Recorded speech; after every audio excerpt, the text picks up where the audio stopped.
The Jazz Spotlight, Episode 15.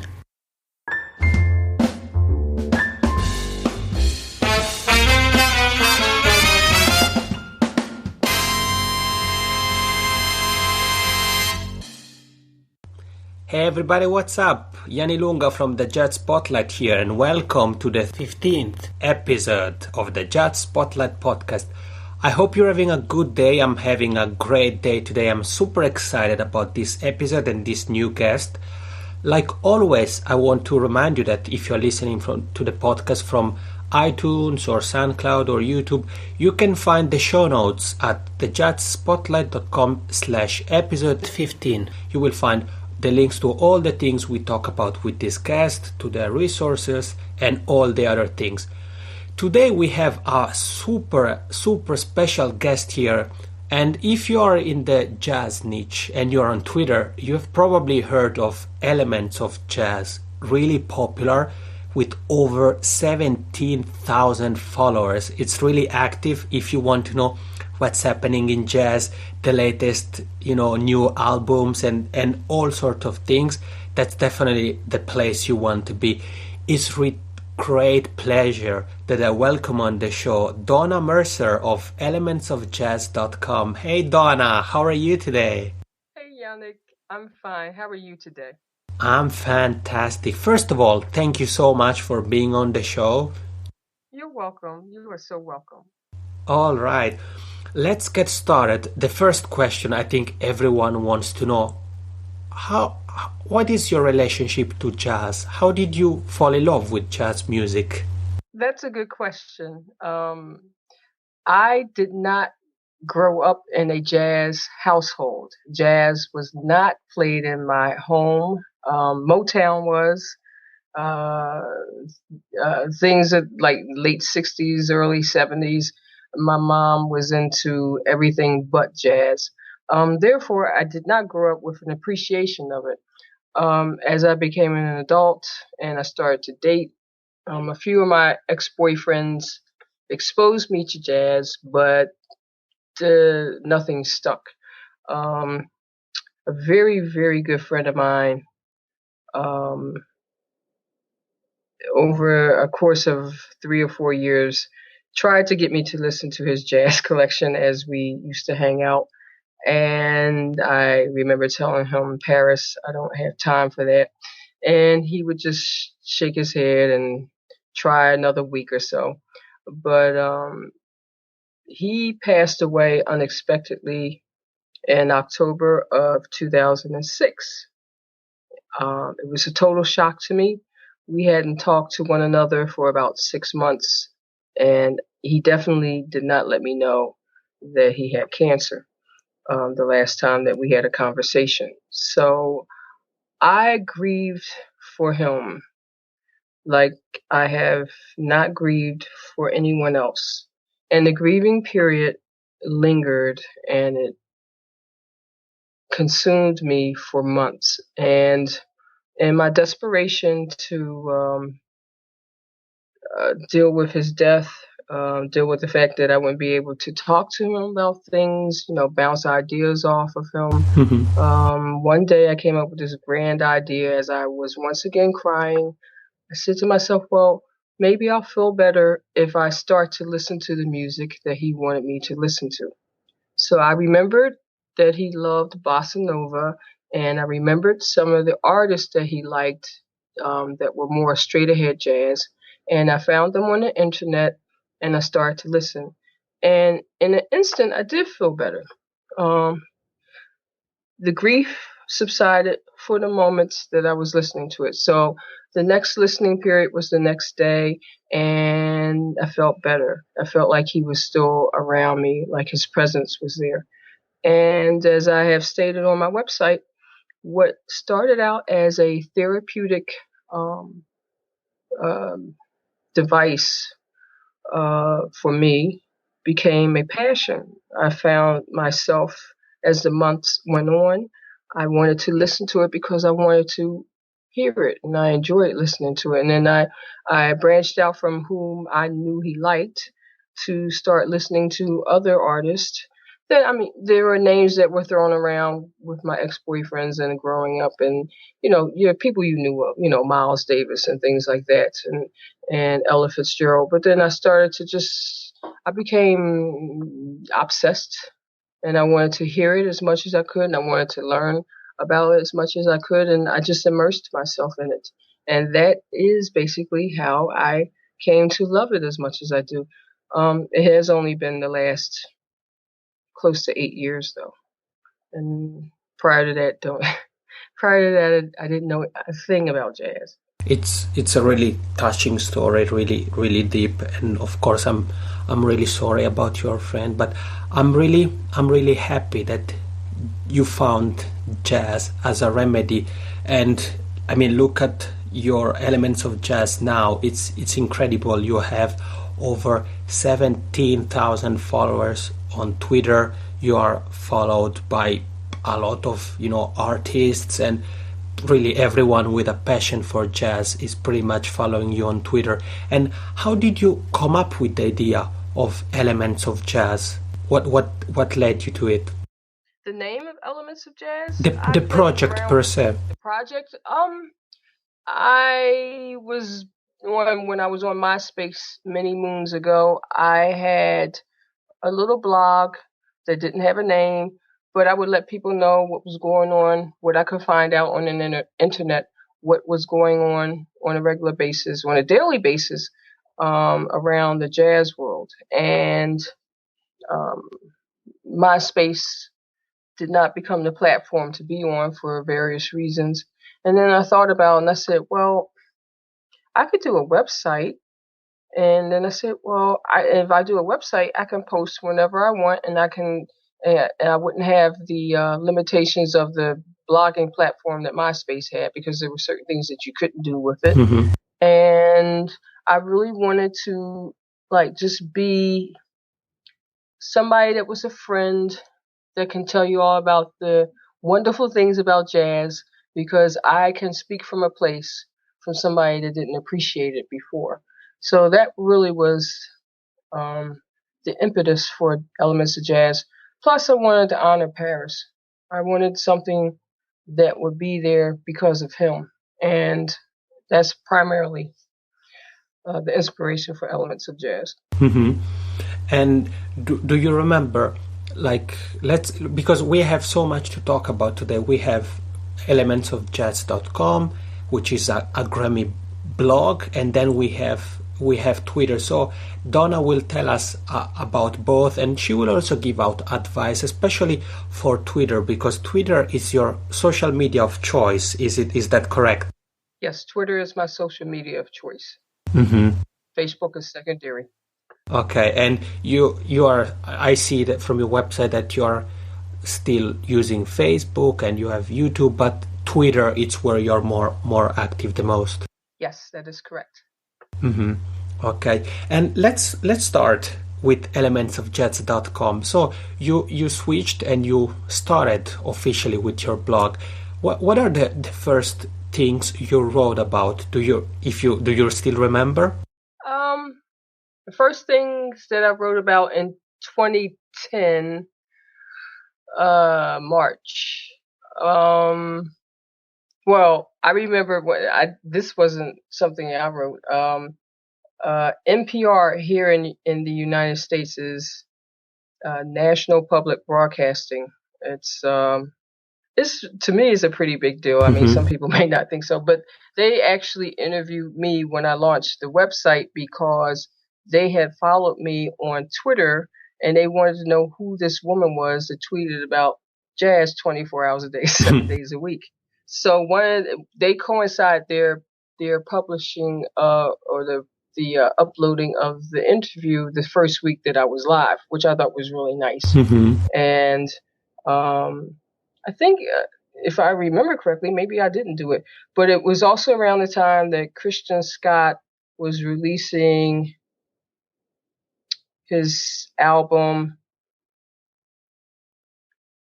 Yesterday, you said today. I think that's the name of it. He would kill me because I don't know the name of it, but I think it was around the time of his birthday, and I remember him releasing that CD. And I may have written that may have been the first thing I wrote about. It may not. I think the very first blog post I wrote was what I expected to do with elements of jazz and what I hope to what my desires were to fulfill my mission, which I thought was my mission at the time. So that probably was my first blog post. And then during the course of that week, Christian Scott's CD dropped, and I probably wrote something about that. And then probably tying in with the NPR interview by the end of the week. So those were the first things. Okay, it's nice that you still remember it, because I think that sometimes when it comes to projects such as Element of Jazz, that there are so many things going on that it's difficult to put all the pieces of the puzzle in place. But it's nice that you remember. And Elements of Jazz has a lot of great feature, because you have books about jazz, about the history of jazz, introduction to jazz, the jazz cultural influence, and then you also have weekly jazz album charts, so the top 50 albums, so that people can always be updated with what is going on, and the new releases and top releases in jazz. And you also have Jazzerati, which I think it's super cool. That it's, how can we refer to it? It's a sort of address book, if we can call it so. It's like the roll call of jazz artists, musicians, festivals, and whatever of jazz on Twitter. It's up to almost, the last time I did an update, the Jazzerati had 3,506 people on it, or 6 entries on it, I should say, because they could be festivals. I probably have to add about 500 more. I haven't updated it since October. So it's like the roll call of jazz, all of jazz on Twitter. It's crazy. I mean, it's incredible. Like to know that there is a place, elementsofjazz.com. It's a place where, if you're looking for, as you said, artists and people in the jazz industry, you probably will find it there. And as Donna said, 3,506 people and more coming. But how do you put Jazzerati together? Like how do you do it? Well, Twitter allows you to have lists, and I kept a list of jazz artists probably since I started on Twitter from 2008 onward. And it's just a culmination of the people that have come on to Twitter in the last 6 years. How do I keep the list? I have a master list of everyone, and then it sounds kind of crazy, the 500 that I have to add, I have to add manually. I have to check to make sure their links work before I add them. And I have to put them into the alphabetical master list, and then they get uploaded to the website. I haven't figured out a script to run yet to do all that for me automatically. So it gets done. Reason why it hasn't been done since October is because it is a manual operation. So it's labor intensive. Yeah, it's a labor of love. Yeah, I bet. I mean, already the 3,500. I think it would take me forever to do that. But I'm I'm glad that someone has thought about this, because I think it's a very useful resource. Like for whoever you're looking for, who is in the jazz field or sector. Almost certainly you find it there. And so you said that you have been blogging with Element on Jazz since 2010, right? Yes, and you are a Grammy blogger. I mean, some people blog for 7, 8, 10, 15 years, and they remain in their small niche. But you are a Grammy blogger. Tell us a little bit about that. How did that come about? In 2010, toward the end of the year, the lady that was in charge of the Grammy blogger program and the social media for Grammys. Her name was Beverly Bev Jack. Her thing on Twitter is Bev Jack. She's no longer with the Grammys though. She's moved on to greener pastures. She got in contact with me on Twitter and asked me out of the blue, would I like to blog for the Grammys as the jazz blogger? And of course, I wrote her back. I'm like, "Are you serious?" I'm like, "Are you just pulling my leg?" And she said, "No. I've been watching your Twitter activity, and you seem like you are an aficionado. We want the super fans of each genre to be our bloggers, and she invited me to be the blogger for jazz.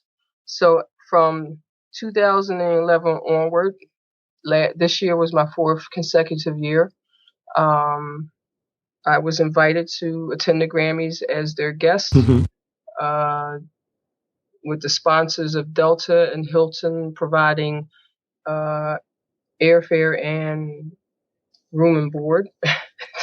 And once you get there, the Grammy organization, the Recording Academy is more than generous to give you access to all the events that are going on.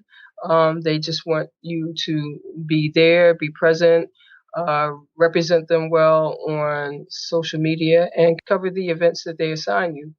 Jazz doesn't have as many events there as, say, pop music, but there are things that we do get to enjoy every year. And that's how I got to be. They found me on Twitter. I mean, it's amazing as it sounds. I was found on Twitter. I think that's fantastic. And just to think about your story for a moment, like growing up listening to Motown and other genres, but not jazz, and then you had this very dear friend of yours that tried to pull you into jazz and that you weren't interested, and now you have your website, you are a Grammy blogger, and you have this incredible community of Twitter followers, over 17,000, and you have over 600,000 tweets. Those numbers are incredible. Now let's talk about Twitter. Like your Twitter username is at Elements of Jazz for those who are listening, so make sure to go and check Elements of Jazz on Twitter. So what is your regular Twitter day? How does it work? Because you're so active, like you're almost 24/7 on Twitter. So I think it's interesting to get a kind of behind the scenes look at your Twitter activity. How is your regular Twitter day? My regular Twitter day normally starts in the evening when I come home from my full-time job. Mm-hmm. And it depends on what I've received email wise. It depends on what I've seen on my stream, my timeline, I should say. Mm-hmm. My timelines on Twitter. I use Hootsuite. I break down my 17,000 followers into maybe, I think it's 19 columns that I use to keep track of what everybody is doing. And the retweets typically, they may happen when I'm at work, but mostly the retweeting occurs when I get home. The setup of the things that I'm posting gets set up on the schedule in Hootsuite the night before, and they may run, normally my campaigns for something will run for 2.5 days, and then they drop off if it's something that I posted to the website. I typically don't adhere to some of the well supported ideas of tweeting at certain times of day because my audience is international. It's not just the United States. Mm-hmm. So I tend to tweet in 6-hour intervals, excuse me. And the original tweet will go out 6 hours later, a retweet will go out, and they'll go on rotation for 2.5 days. That may seem kind of heavy handed, but as I mentioned, a lot of my followers, my staunch followers, are non-US based. So they could be in Australia, they could be in Japan, they could be in Europe. I need to have things that hit when they're actually on Twitter. Mm-hmm. So I don't adhere to just hitting the high times of what will resonate in the United States, because my audience is international, and I actually like that. I like that it's not just U.S. based. Hmm. You know? So my Twitter day is basically coming home, looking at all that I've missed, and unless something happens when I'm looking at it from work, and then I'll dive in there. But I tend not to do it from work because I'll get distracted and I'll want to do my jazz and not do my job. So I don't think that's a good thing for the people that pay me. So I don't. I try not to look at it while I'm at work. So as soon as I come home, though, I wake my computer up as soon as I take my jacket off, and maybe sometimes even before I take my jacket off, I check Hootsuite to see what's going on. And, I get in there and I get down and dirty and I work for a couple hours. And but setting up the schedule for the republishing of what I post, that is handled by the schedule mechanism in Hootsuite. Hmm. So I like to see what everybody's doing, because even all the jazz. One thing about jazz, people are performing all the time, different time zones around the world. So I may see something from Christian McBride at 4 o'clock in the morning because he's in Osaka, Hmm. and I may retweet it, or I may see something from Diane Reeves or the Bad Plus at all odd hours, but that's what a jazz musician's life is like. So I don't think it's really weird not to adhere to the U.S. quote unquote guidelines of when the best times are to tweet. Hmm. Yeah, and I think it's very interesting that the strategy that you use. So, if I understood it correctly, you set up a kind of 6 hours repeat loop where you will send the same tweet on a 6 hour time period and for a two day stretch. Yeah, about 2.5 day stretch. Mm-hmm. Okay, and it's you mentioned Hootsuite, and it's actually the same tool that I use, and also you might remember from episode 2 we had Bob Yosinski who talked about social media promotion, Yep. and also on episode 7 we had Ezra Brown who talked about touring the world, and he also shared a similar story that for the fact that he travels all over the world and he has, like you, an international audience.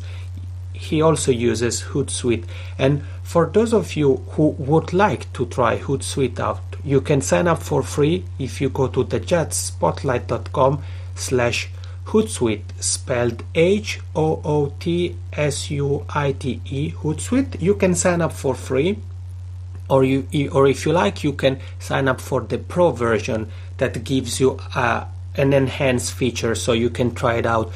And you have contact with a lot of people in the jazz community. I mean, your followers alone.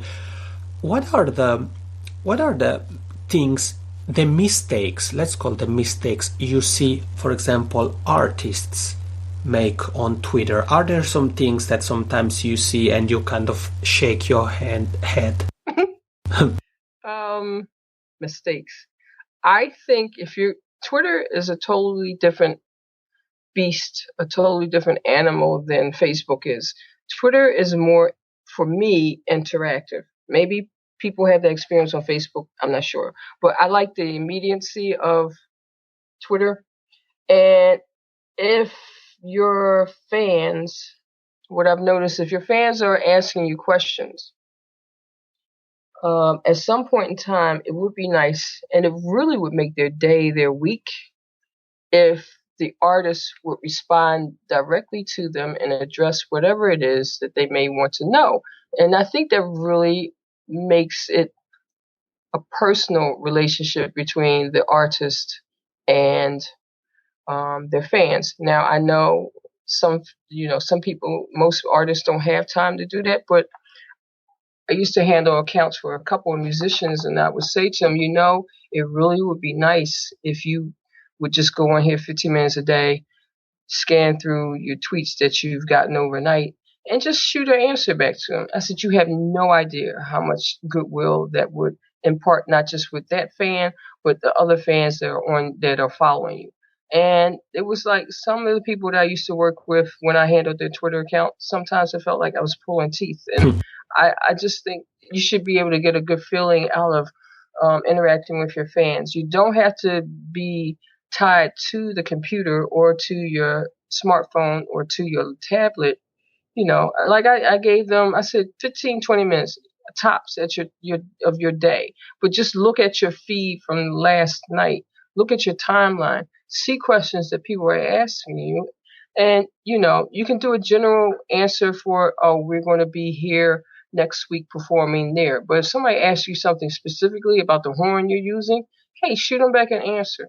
That really would make their day. What kind of mouthpiece you're using or something like that. Something when I was handling this particular person's account, I had no idea what kind of mouthpiece he was using. And I texted him and asked him. I said, because this person, I said, this would be really cool if you answered this question for them. But some people don't see the, I don't want to say the wisdom in interacting with their fans on there. Maybe they just don't feel comfortable talking to the fan. I don't know what it is, but I think if you want to put it, if you want to open up an account on Twitter, and you want to have a presence, you have to interact. Don't be just like this one-way megaphone telling everyone about your show and the times of the show, and or this is my Facebook link.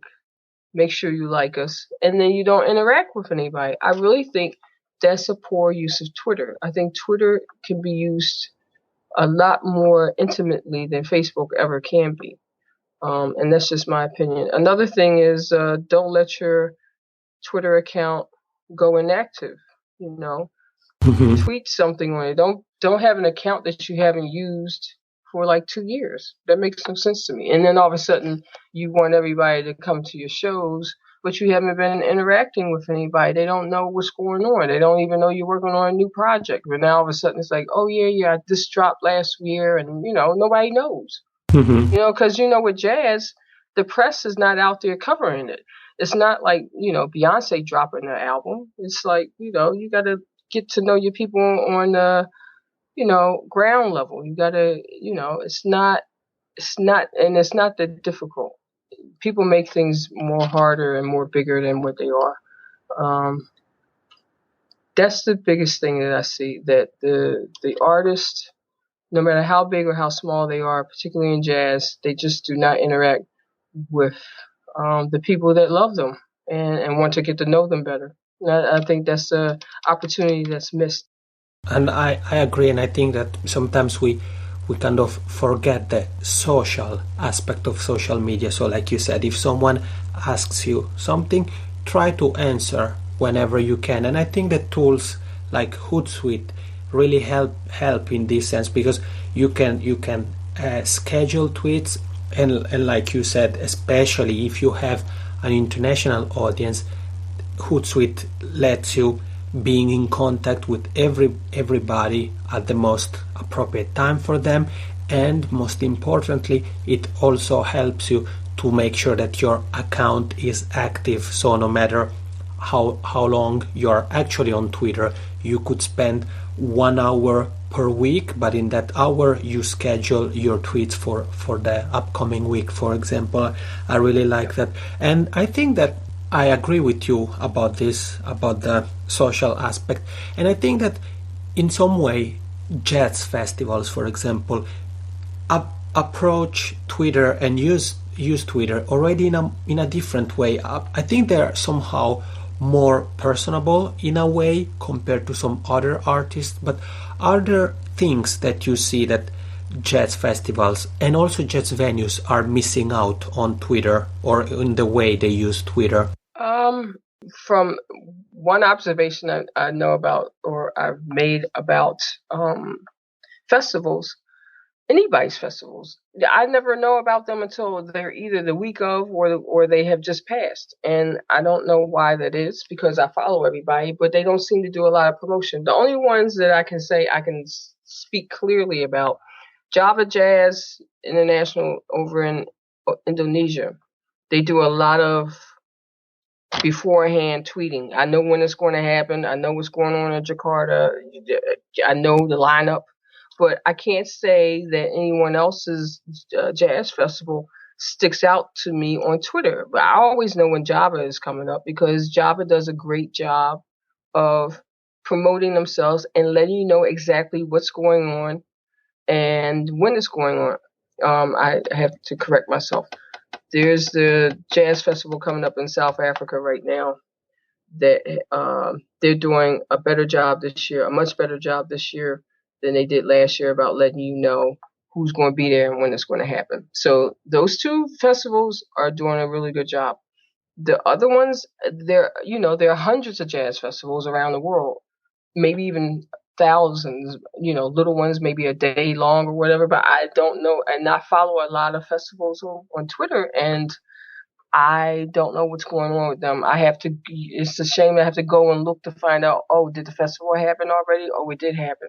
Rochester International Jazz Festival does a nice job of letting people know what's going on Twitter. But those are the exceptions. And people may complain that I didn't name their jazz festival, but I'm pretty active on there. And like I said, I may have 17 or 19 columns that I have to maintain to see where everybody is. But if you're only tweeting it once and I miss it, that's not helping me help you, and it's not helping your fans find out what's going on. You can't just tweet once. You got to tweet at least. You don't have to tweet as frequently as me, but you should tweet upcoming event. Try to do it twice a day, different times a day. Change if you want to do hashtags, do those. Change the tweet somehow so that it won't get caught up with Twitter saying you can't tweet so often. And let people know what's going on. You want more people at your shows. You want more people at your festivals. And I find out more about. That's one thing about Facebook. When there is an invitation, boom, and it stays on your calendar. I'm not saying that Twitter should go that route, but in order to compensate for the fact that there is no calendar on Twitter, they have to tweet more. That's just the bottom line. One tweet is not going to do it. And maybe that's what they're doing, and that's why I'm not seeing it. So. Yeah, I agree with you. And actually, on the Jazz Spotlight, I write about festivals and venues around the world, and I also try to follow as many festivals and clubs as possible. And sometimes I've noticed this thing that you mentioned about festivals, that they don't use their accounts that much until it's almost festival time. And the question that I often ask myself is, when I look at the account of a festival, let's say that takes place in August, and their last tweet was of August of last year. So I wonder, okay, is it so that they are still using Twitter, so they are just waiting for the new edition to start to tweet again, or have they left Twitter? It's pretty difficult. Right. And somehow it's a move that I don't really understand, for the fact that Twitter is free, and tools tools like Hootsuite are relatively easy to use, and they are not that time consuming, like I said about planning tweets or a series of tweets. It's something that one could do relatively quickly and rather easy. So I think it's something that it's a good point what you brought up to maybe for festival organizers out there.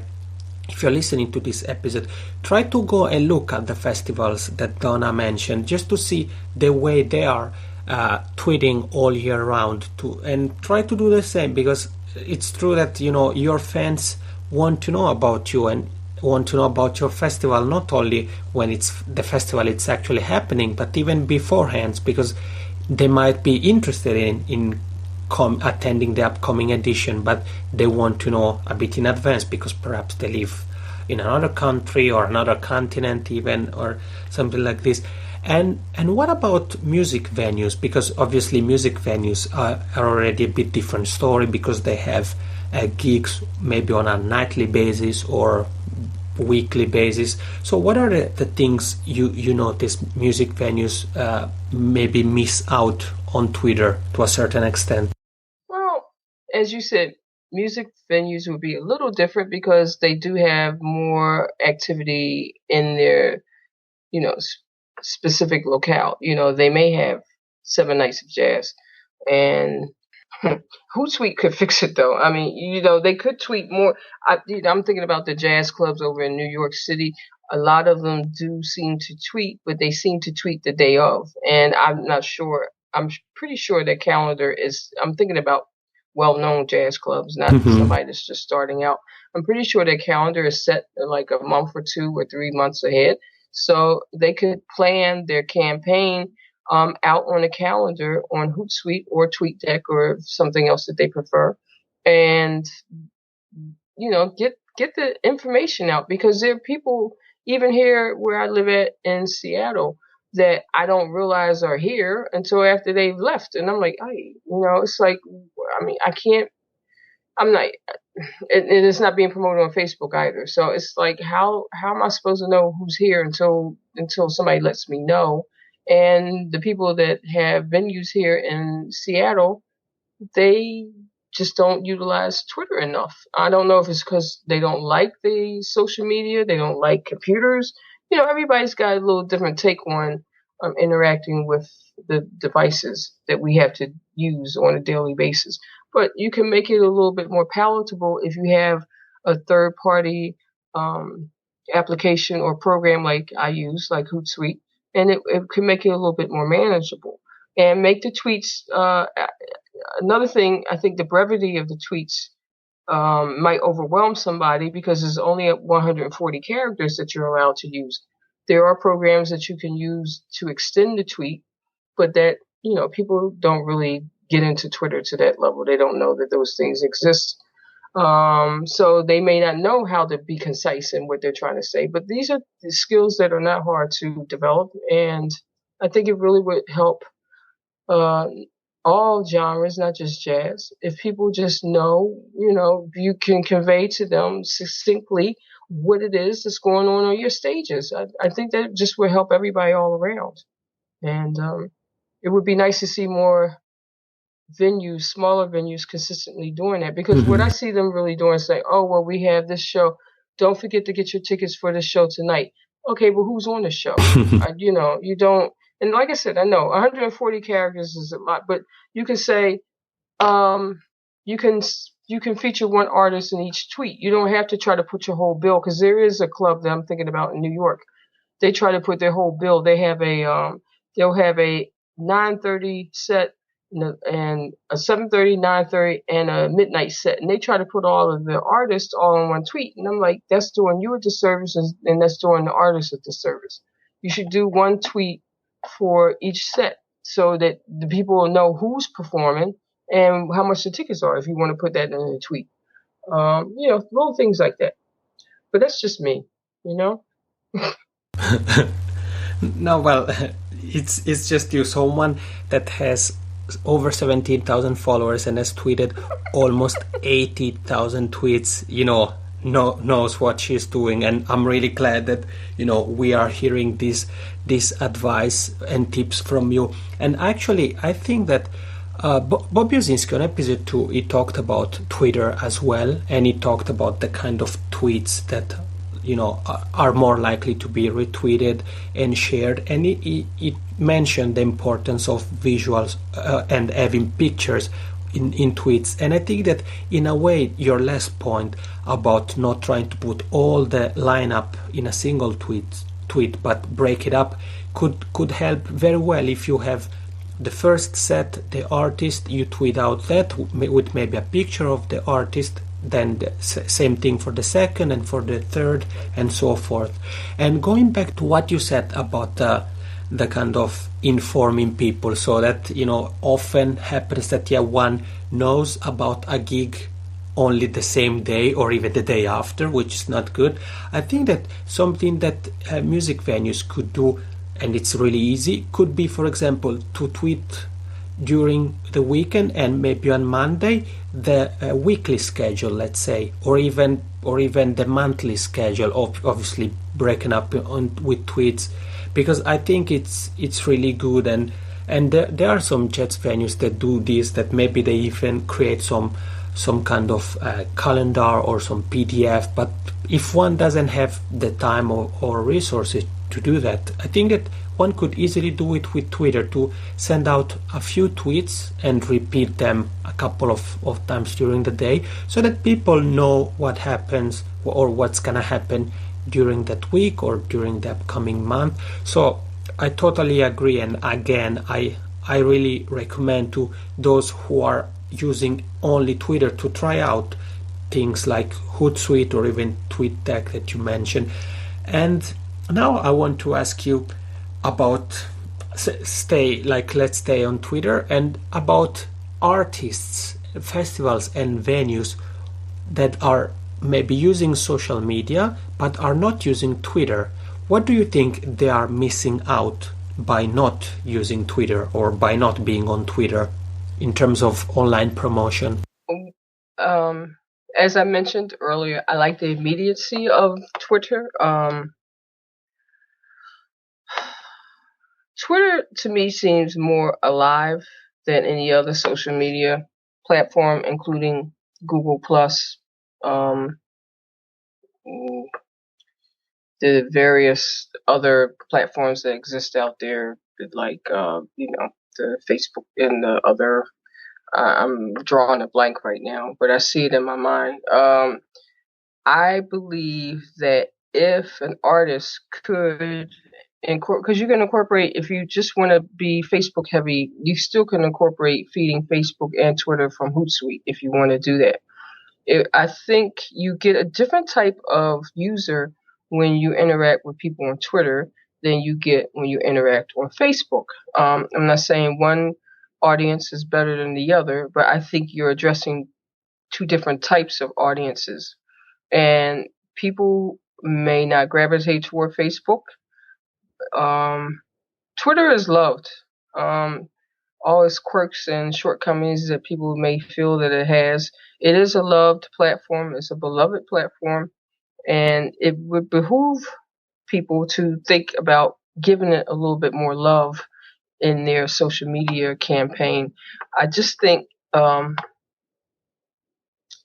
you the way that the music industry is now, you are in charge of your destiny more so now than ever in the past, because the record labels do still exist, but they don't wield as nearly as much power as they used to because of the immediacy of being able to download from artist website or to check them out on YouTube.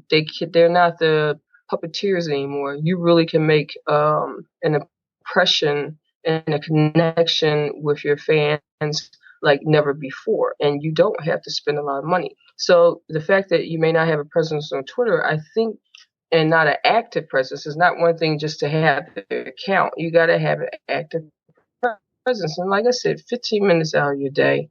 And really, that's all you should be giving to Facebook too. But people get dragged into Facebook with all this other nonsense that goes on your feed, which, that doesn't keep you focused on what it is that you're doing. You're trying to present your music to people that may appreciate it, and you want them to come see you, and you want to enhance their world, and your world will be enhanced by them loving your music and letting others know about it. Twitter is just another avenue that I think is a valid avenue that artists should embrace. It's a different kind of avenue, though. It is not, you can't run off at the mouth like you do on Facebook and talk about things that are not important. You got to be concise, and being concise is something that's not embraced. Everybody wants to be verbose. But that's why I like Twitter, because you can't, even when people go on a rant, they can only go on a rant for so much because they get tired of the 140 character limit. I mean, they say what they have to say, but because of the activity on my feed, it doesn't stay up there for very long. So you can rant, and then it moves on, and I've moved on, and all is well in the world.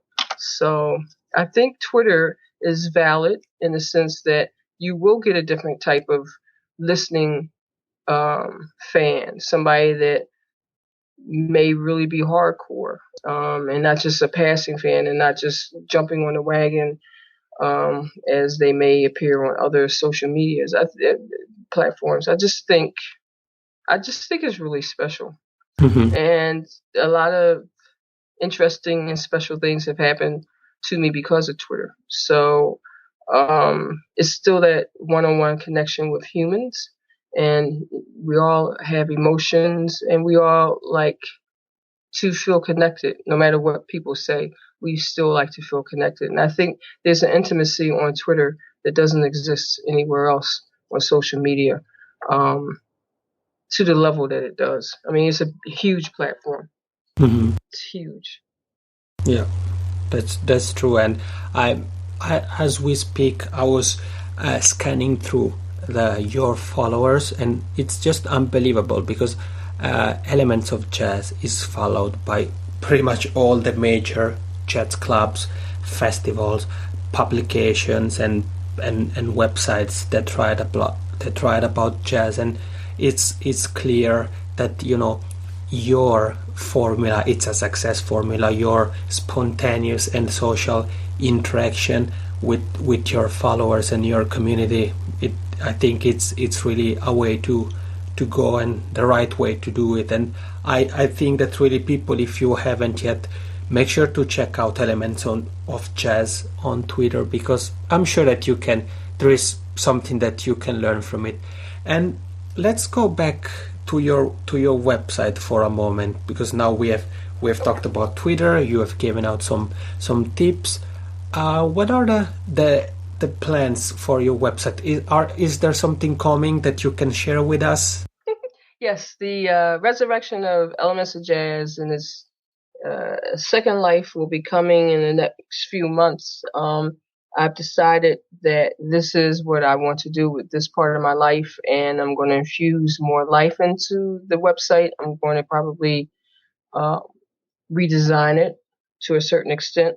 And I wrote out a list earlier today of things that I want to start featuring on it. I mean, I have, as I mentioned, over 3,500 people of the Jazzerati, and I think I'm doing them a disservice by not featuring them on the website on a weekly basis. So I have 3,500 to start with. I have 500 to add. I think I will be busy for quite a long time. So I'm working on that. I am going to be focused on some other things that I wrote down today. I'm going to be more consistent with my posting, which is, paramount of you being a blogger.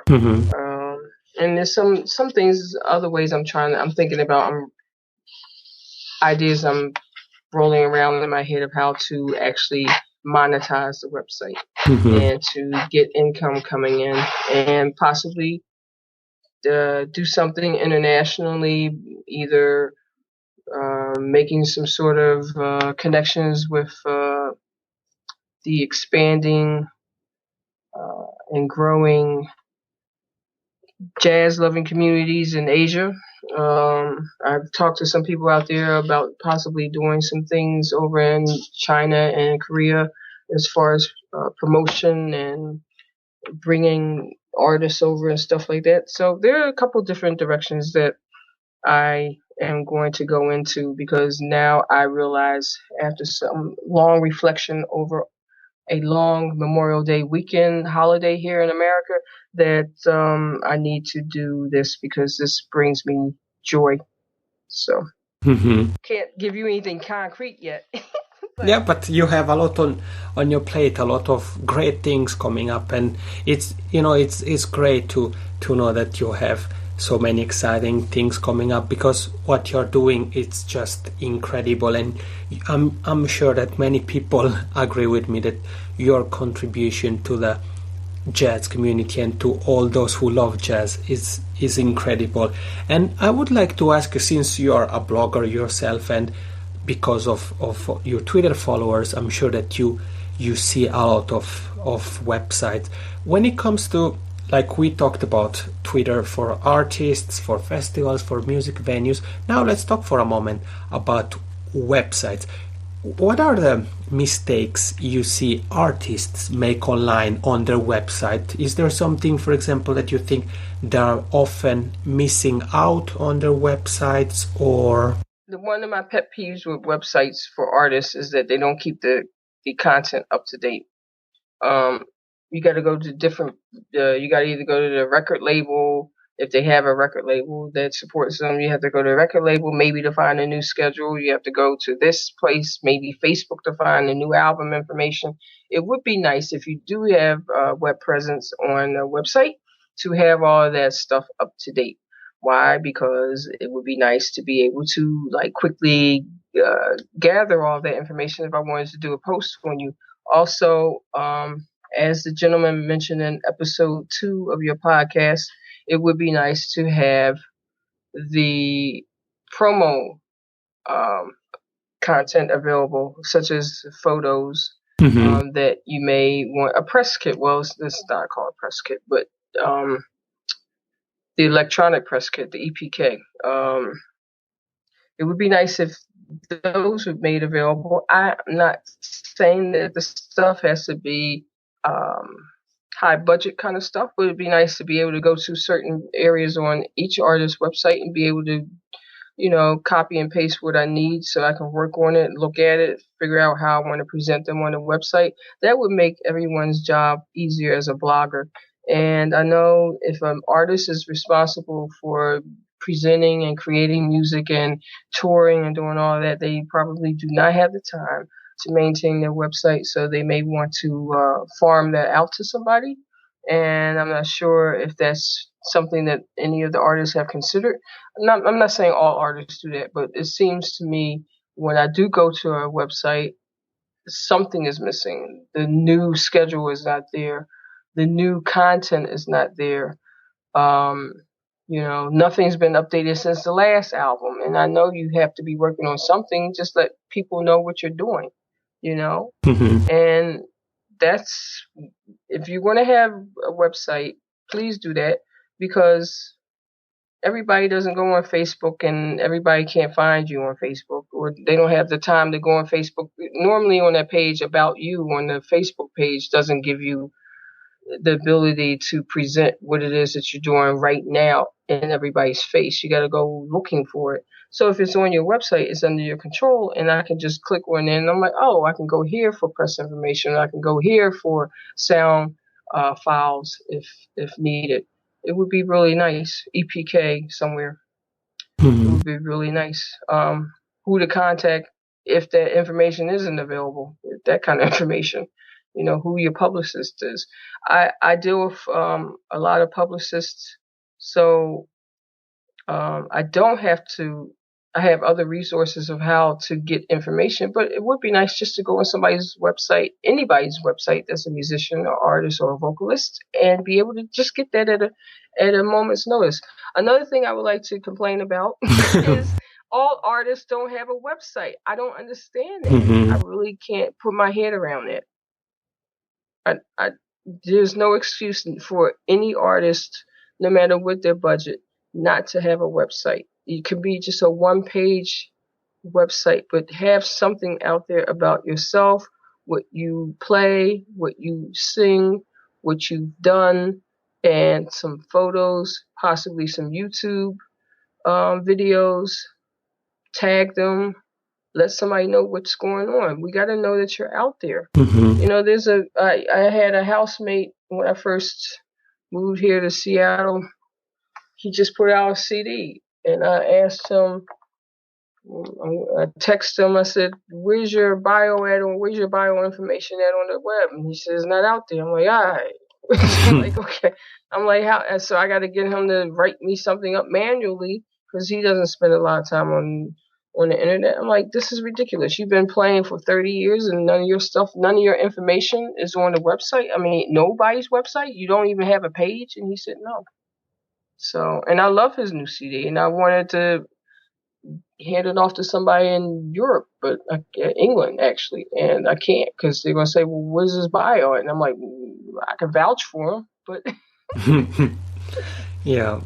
No, I think you brought up a couple of very interesting points, and like, yeah, I also, to be honest with you, I don't get why people don't have a website. I mean, I think that today it's relatively easy to have a website and build a website, even without any programming skills. There are plenty of platforms like WordPress, Squarespace, Weebly, really, where it's relatively easy to set up Yes. a website and one doesn't have to do much. And Ezra Brown on episode 7, he also talked about his website and for the fact that he's traveling quite a lot and he doesn't always have his computer with him but only his smartphone. He was talking about the Twitter, Facebook, Instagram integration with the website, so that even though he doesn't post actual posts every week, his website is really active, because when he shares, for example, pictures of his latest gig on Facebook, they are also showed on his website, so that his fans that visit his website are still getting, updated with what he's doing and what is going on. So I think it's very easy to build a website, and like you said, it's important that once you have a website, same with Twitter, Facebook, and pretty much all other social media, to keep them updated. So to make sure to have updated content, what Ezra Brown does is a way. There are many ways. You can hire someone to post for you. You can do that yourself if you like. Just make sure to find some time, first of all, to build a website if you don't have a website yet. And once you have built a website, there are a few things that you should keep in mind. And Jerry Goldstein on episode 13, we talked about booking, and we talked quite a lot about websites, and she talked about the ways of having a website, because once you have a website, you should think that you have different audiences. So might be fans like that want to come to your gig, might be booking agents, might be festivals. And this relates to when you were talking about the electronic press kit. I think it goes in that direction, so that once that you have built your website, or if you already have a website, spend a moment to look at your website and think if your website is built for your targeted audience. So is it only for your fans, or does it address also potential booking agents or festival music venues? I think that these things are really important. And again, I'm really glad you brought them up, and I really think that also with the price, that it's relatively cheap to have a website and social media. It's really an opportunity that everyone should take advantage of, especially if you. Take advantage of it. Yeah. In this day and age, there's no excuse, particularly in Western Europe and United States and Canada and parts of South America, parts of Asia and Africa. I'm hitting all the continents. In Australia, there's really no excuse. A lot of people are wired, as we all know.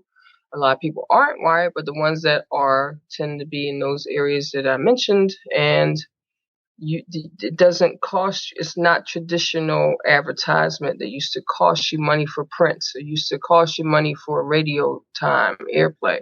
It used to cost you money for TV time. You were not talking about thousands of dollars, hundreds of thousands of dollars for, or $1 million for like a spot on TV for 30 seconds. That's extreme, but this can work, and people don't seem to really want to embrace that. It really can work. As you follow me on my new journey, you will see it does work. You just have to, you just got to commit yourself to, for me, presenting jazz in a light where people can fall in love with it. Because 10 years ago, if you would have told me I would be where I'm at now because of jazz, I would have said some choice words to you, and we would have moved on, because I'm like, please, jazz would have been the farthest thing from my mind. I've met people, I've met artists, I've dined with artists, I've hung out with artists, I've interviewed artists that I never imagined that I would be in the same space with, you know. The Grammy opportunity is just a whole different level, a whole different world. I mean, I've met people that played with John Coltrane and Miles and Dizzy. I'm thinking specifically about Roy Haynes. He received a Lifetime Achievement Award in 2011, and I had a conversation with Roy Haynes at the reception after the event, and I'm sitting there talking to him, and I'm like, oh my God, I cannot believe what I'm doing. I can't believe who I'm talking to. And he was just so gracious, and the young guys coming up now, and some of the guys that are my age. I mean, everybody, and the young ladies and the ladies that are my age, like Terry Lynn Carrington, everyone is so gracious, but they're also superly talented, and they all have something to offer. And I just want people to hear the music and to see that it's something that is accessible and something that you can embrace and you will actually love it. I don't understand, and just like, well, I don't understand where I got it from, because my mother didn't say she didn't like jazz. I just came to the conclusion that I wouldn't like it, and I just refused to listen to it. Don't ask me what that was about. It's something for me that's magical. It may not be magical for everybody, but I think if people are exposed to, it's so wide open. There's so many different nuances about jazz. If they just were exposed to it, I think people would be surprised. And that was my first focus, and I got to get back to that, because I want people to embrace it. I want them to hear it. They may not like the artists and the music that I particularly like, but there's something out there for somebody, for everyone, and they would be surprised. So, very, very inspiring words, Donna. Thank you so much for being on the show, for telling us more about elements of jazz and giving out practical tips for artists, music venues, and festivals on Twitter, as well as for online promotion. This was Grammy blogger Donna Mercer of Elements of Jazz. Donna, once again, thank you so much. You are so welcome, Yannick. Thank you for inviting me, and I hope you gleaned something worthwhile from this. Thank you. It was my pleasure. People, make sure to follow Elements of Jazz on Twitter if you want to find out new jazz sounds. Do you want to learn more about what's happening in jazz? Just head over to Twitter and find and look for Elements of Jazz. Thank you, Donna. Have a great day. You too, Yannick. You too. Thank you so much. Take care. All right, that was Donna Mercer of elementsofjazz.com. Donna, once again, thank you so much for being on the podcast and telling us more about Elements of Jazz and giving us advice on how to get the most out of Twitter for musicians, festivals, and venues. I want to go back to one of the things Donna talked about the 50 minutes per day, 2 tweets a day kind of thing for festivals especially, because I think it was a very good point. And, if you're listening and you're running a festival or you're managing social media for a festival, it's something that you should really think about what Donna said, to try to keep an active profile even when festival season is over or is not, or the festival hasn't started yet. Try to make sure to spend a few minutes every day, or even you could spend even just a moment every week and schedule the tweets for the week, and try to inform the fans about what is coming. Try to build momentum about are there some artists that are gonna be announced, the lineup is about to be announced. Build momentum. Do you have the first names of the lineup, headliners that have been just added to the lineup? Do that, talk about those, because there is plenty of people who would like to learn more about the festival and are just waiting for that. And also after the festival, share the best moment of the festivals, the best pictures. If you have videos, some videos, give shout out to artists, to fans, to sponsors, and even during the year, why not to take a walk down memory lane and, remember the past editions of the festival, share anecdotes, or an edition of the festival is coming and one of the artists who's set to perform at your festival has just been interviewed by an important publication, or has just released a new album, or has just been awarded an important prize. Talk about those, because you will get people more interested about your festival, about the coming edition of the festivals, and about the artists who are set to perform at your festival. So just like Donna said, try to be active and don't tweet. If your festival is a week, for example, in August, don't just tweet during that week and then wait for a year and then start to tweet again.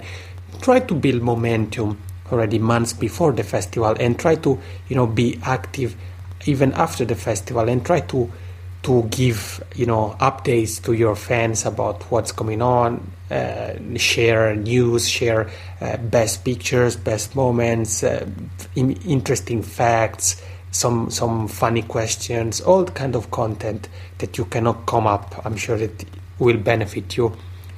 I want to end this episode with a quick note.